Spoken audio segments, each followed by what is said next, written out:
Hi 7-8 History. I'm adding a webcam simultaneous with my slides today so you can see the ugly mug behind the voice.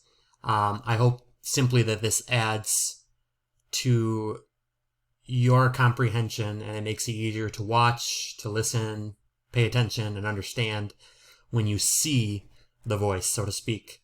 And using this different recorder limits me to 15 minutes. So everyone wins. I can't go on forever. We left off last time talking about things like the Tet Offensive, Episode 6, and the advantages listed in Lesson 2 for each side. And if we break down those sides as the U.S. and the ARVN forces versus the NVA and the Viet Cong or PLAF forces, what are some of those advantages according to pages 880 and 881? Well, first of all, let's talk U.S. advantages. There are a few. Okay, what are some that you can think of off the top of your head, or maybe you remember finding on those pages? I think especially page 881 at the bottom lists 3 or 4. First of all, the one I think is important is its military technology, right? You can think right off the bat several things. One of the things that episode 6, I think it was, did touch base on is our ability to use helicopters. No North Vietnamese regiments flew in to places and had that opportunity, or the bombings that we had, right? So remember, the North Vietnamese had to adjust and stay very, almost uncomfortably intimate and close with us, because if they got too far away, they could just be bombed and blown up.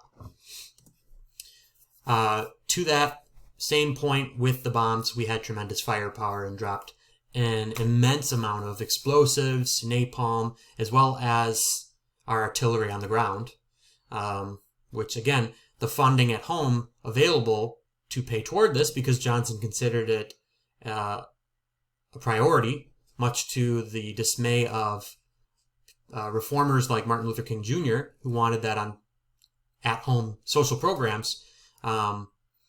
We were able to put a lot of money and soldiers into Vietnam compared. Now, of course, the North Vietnamese had their share of advantages. It was their land, and that kind of summarizes all their advantages. For example, when it's your terrain, and it was difficult, jungle, swamp terrain, you know how to best navigate it. You know how to use effective, aggressive, pop-up, fire, disappear into thin air, guerrilla tactics, using the ground, using whatever you can to hide. And what do you think I mean by blend in? Not just camouflaging into nature, but they look, act, sound, whatever, just like their allies, the ARVN forces. So if you just act like those people, or if you go into a village, they wouldn't know who was an aggressor or who was an ally. They made effective use of, okay, they didn't have the firepower and technology, but they could create very effective traps, landmines that were very unpredictable and hard to know where they were, or their underground passageways we talked about last time. It reminds me a lot of our conflicts in the Middle East, where, okay, they obviously don't have the technology and the funding or even the troops, but they can use the elements of surprise and sort of underhanded tactics like roadside bombs. Finally, to the end that this was their land, they felt it was sacred, they felt it was their fight. It's a lot easier to defend your home than it is to feel a driving motivation or sense of purpose when you're fighting somewhere unfamiliar, and the reason for being there and fighting is not always completely clear. And that leads us into a divided nation is the title of Lesson 3. Don't forget our big idea. Should we involve ourselves in affairs like this one overseas, for example, Vietnam or the Middle East? How do you feel about that? Do you remember how many soldiers' beliefs were changing about the war? Not just civilians, but how were soldiers' beliefs changing? This is how Lesson 2 ends. If you find page 882, many of the young men who served supported the war, but mid-1967 into 1968, more than 300 U.S. soldiers a week were dying in combat, so they were beginning to change their opinion. Support for the war dropped.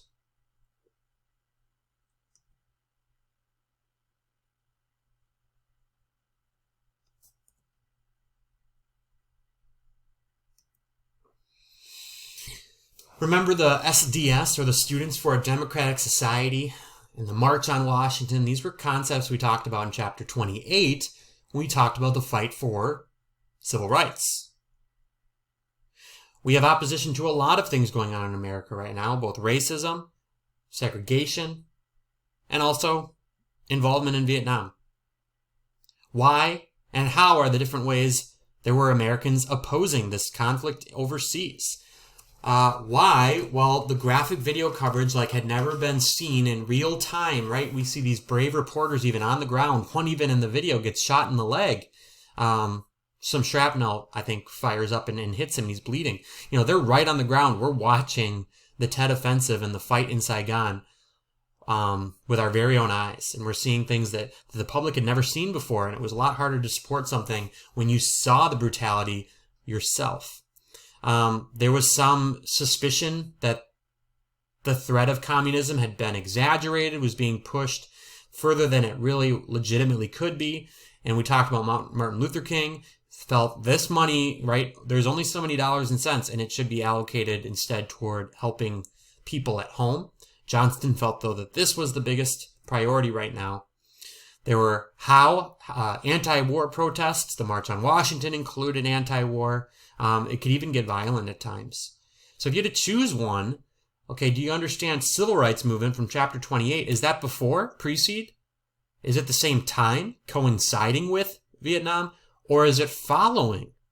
Well, it's not that one. That would have been a really odd way to organize the book if it gets read about first, but it comes after. So it's not that. Does it precede? In a way, a lot of the civil rights movement is pre-1960s, but the best way to understand is probably coincide with that. The March on Washington in 1965, that's during the Vietnam War, right? It started earlier, but they do coincide for a large part of the Vietnam War. Absolutely. With the idea of journalists and soldiers and coverage and how that all interacted and affected the public, remember that it was Thanksgiving and the troops were there and the reporter, kind of all nicely dressed, is set in front of them as a background. Remember the soldiers were sort of, they felt contempt toward this journalist because they felt like they were just being used as a backdrop, as entertainment, and people didn't understand this was real. And then the kind of PTSD helicopter pilot who had a hard time not feeling hostile toward a journalist, asking him what he called dumb questions, right? They didn't have the shared experience. It's not necessarily journalists and civilians' fault, but they just can't empathize. They don't understand what they're going through.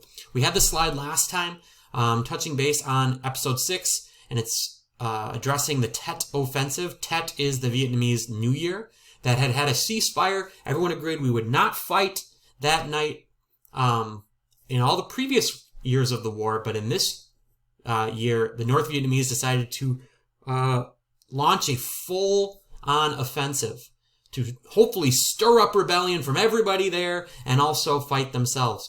What they found, I guess if we want to point to failures on the North Vietnamese side during the Tet Offensive, even though they thought all these South Vietnamese liked them more because the government down there was corrupt and the foreigners were trying to influence their country, it was proof that South Vietnam still did not want communist rule. They did not like what was going on in the North. So that was interesting. That meant a lot for North Vietnam, that they were not really able to militarily win.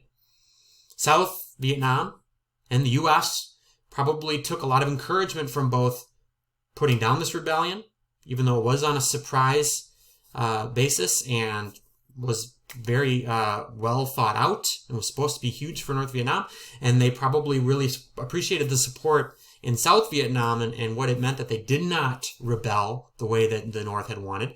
But unfortunately for the U.S. public, they had been fed, this war is dying down. And then when they see this type of offensive, they think, A, can we trust politicians? Because previously they assumed if their army, if their generals and their president told them that, victory was imminent and they were doing well, that they could believe that. but it was becoming evident that they were just being told what they needed to be told so that they would stay quiet.